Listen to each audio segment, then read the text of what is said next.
美国白宫松口，部分官员呢承认中国气球是意外啊，暗地里却拉黑了6家中企。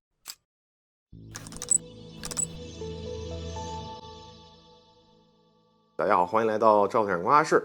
这最近一段时间呢，中美两国是因为无人气球误入领空一事闹的是不可开交啊。在中方再三强调是意外，并且愿意与美方妥善处理的情况之下，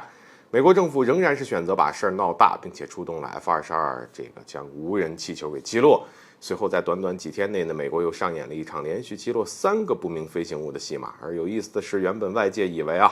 美国政客及媒体会一直歇斯底里下去，但就在最近，美国政府官员还有媒体的风向开始转变。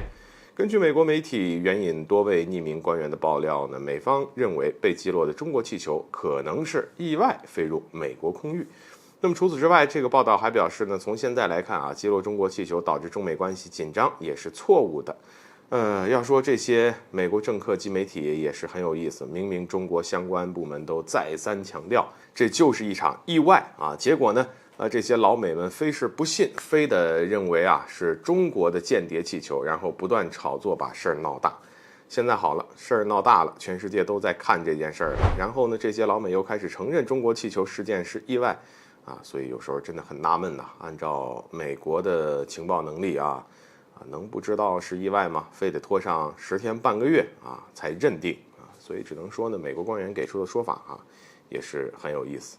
但最有意思的还不是这件事儿，而是美国白宫也跟着松口。根据媒体报道，美国白宫的官员科比接受采访时就表示说遭到美军战机击落的3个不明飞行物，经过调查，美方没有任何证据可以证明他们与中国或者其他国家有关。那么问题来了，不是中国放的，也不是其他国家放的，这3个不明飞行物到底是怎么来的？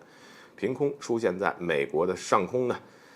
明眼人都知道不可能，只能说美国政府及媒体不断炒作中国无人气球事件背后的水很深我个人倾向于美国政府大概率是想通过自编自导自演的方式，成功的转移民众对北溪爆炸案以及俄亥俄州有毒化学品污染案的关注，从而来降低这2起事件对美国政府的冲击力。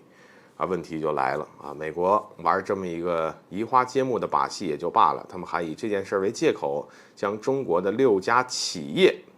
列入到了出口管制的实体清单当中。这样一来，问题就很大承认中国气球事件是意外，但却将相关中国企业拉进黑名单请问美国这又是在害怕什么呢？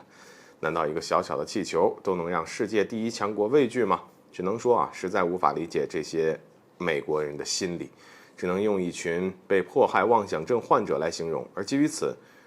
对待美国的恶劣做法采用的软处理可以说已经没有用了，只有采取对等的反制的方式，才能让他们感受到中国的怒火不然真当中国是好欺负的。而事实上，从我国外交部的最新表态来看，中国也确实打算如此。好了，本期节目就到这里，欢迎点赞转发，留下您的精彩评论。